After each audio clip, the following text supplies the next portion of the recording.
शेख वकास अकरम साहब हमारे साथ मौजूद हैं। शेख साहब, सबसे पहले तो ये बताइए, आज ये जो वॉक की है पाकिस्तान तहरीक इंसाफ के पार्लियामेंटेरियंस ने, इसका क्या मकसद क्या के है? दो तीन मकासद है मेरे भाई। पंजाब के अंदर इस वक्त जो है एमएनए पे बोगस केसेस बनाए जा रहे हैं एंटी करप्शन की तरफ से। उनको पिक किया जा रहा है, उनको उठा लिया जाता है बगैर एफआईआर के, फिर उठा के ले जाते हैं, फिर एफआईआर दे देते हैं 2 दिन के बाद। फिर मतलब है कि और एक हरासमेंट फैली हुई है, कई हमारे एमएनए हैं उनके अजीजों को तंग किया जा रहा है। हालांकि 37 एमएनए के जो एफिडेविट्स हैं वो यहाँ जमा हो गए। तो अब ये समझते हैं कि क्योंकि ये हुकूमत जो है बेसिकली हेड ऑन कोलिजन करना चाहती है, एक अनार्की की सी सिचुएशन पैदा करना चाहती है मुल्क में सुप्रीम कोर्ट के साथ। तो उसमें क्योंकि सबसे बड़ी सपोर्ट अवाम की है और अवाम की सबसे बड़ी पार्टी तहरीक इंसाफ है, तो ये हमें ये समझते हैं कि ये फिक्स करना चाहते हैं। तो ये इनकी खाम ख्याली है। आप एमएनए को इस तरह अगर नाजायज तंग करेंगे तो मैं ये समझता हूँ कि इस मुल्क में तकसीम पैदा होगी। कितने एमएनएस को अब तक जो है वो आपके साथ राब्ते में नहीं साथ जो है नहीं राब्ते में तो सारे हैं। नहीं, आप कह रहे हैं कि अगवा हुए हैं, तो फिर राब्ते में हाँ कैसे? हाँ हाँ हाँ, मैं आपको बताता हूँ। अब कुछ मंजरे आम पे आ गए ना, पहले जो 3-4 दिन तो पता ही नहीं लगा कहाँ गया, मगर अब वो पता लग गया कि वो फलाने एसपी के पास है, अब वो फलाने थाने में है, तो अब वो हमें पता लग गया है। तो सो फार ऐसा कोई नहीं है, अब उनकी तहवील में जरूर है, मगर अब हमें पता है कि वो तो कहाँ सर है। बहुत से लोग हैं जिनके साथ जिनकी थ्रेट्स मिल रही हैं, but they are not on record, मतलब वो नहीं बात कर रहे हैं। अच्छा, ये हरासा किया जा रहा है, अगवा का भी आप कह रहे हैं, तो सुप्रीम कोर्ट ऑफ पाकिस्तान से रुजू क्यों नहीं करते 184(3) की तरफ? करें बिल्कुल कर रहे हैं। आज हमने लाए अमल सारा तय किया, रिक्विजिशन भी कर रहे हैं, इजलास बुला रहे हैं इसके ऊपर, और सुप्रीम कोर्ट के पास भी जाएंगे और हर जगह पे जाएंगे। आज यहाँ आए हैं, इसीलिए आए हैं, एक अलामती सी वॉक है, और बिल्कुल हर जगह पे जाएंगे। जो कारकुन अगवा किए गए हैं उनके खिलाफ सुप्रीम कोर्ट ऑफ पाकिस्तान आप जा रहे हैं?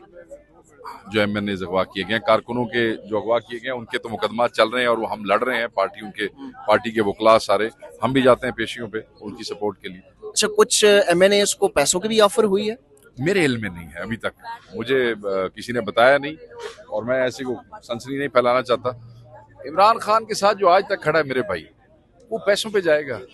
ये तो है, मतलब है कि खाम ख्यालियां लोगों की।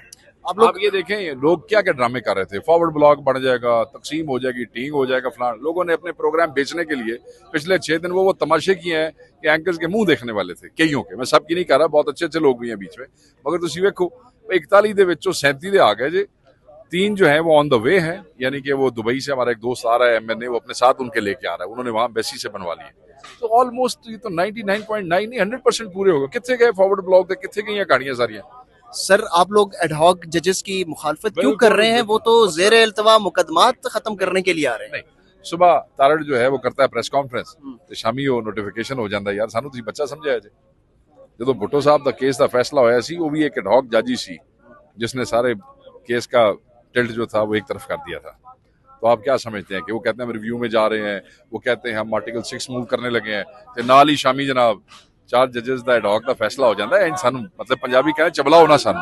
तो इसका क्या मकसद क्या है? बुनियादी तौर पर आपको क्या समझ आ रही है? मकसद यही है पीटीआई को खराब करना अदालतों के अंदर। रिव्यू में जाएंगे, वहां हमारे ये जो इसकी इम्प्लीमेंटेशन रोकना, आर्टिकल 6 में बुला के खराब करना, और क्या है। अब इतलात आ रही है कि इमरजेंसी भी लग सकती है। यार अल्लाह खैर करेगा, एमरजेंसी को इस मुल्क के पहली बारी लगनी है कि एमरजेंसी ना बंदे गूंगे हो जाते थे, बंदे गूंगे हो जाते हैं इमरजेंसी में। एमरजेंसी का मुशर्रफ साहब ने नहीं थी लगाई, उससे पहले नहीं थी लगी, तो क्या हुआ था?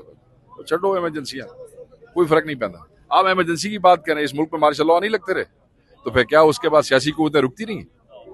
क्या, छोड़ो यार। लास्टली ये बता दीजिए कि जो पाकिस्तान तहरीक इंसाफ के ऊपर पाबंदी की बात हो रही है, वो तो हुकूमत एक ऐलान कर चुकी है, लेकिन लगता है कि उससे भी कुछ बैक ऑफ करने जा रही है। पीटीआई की क्या स्ट्रेटेजी होगी? हम तो पहले दिन से कह रहे हैं ब्रिंग इट ऑन, आ जाओ, पाबंदी लानी ना, आ जाओ, असि तुहाडा मुंह वेखांगे। बहुत शुक्रिया sir, thank you very much.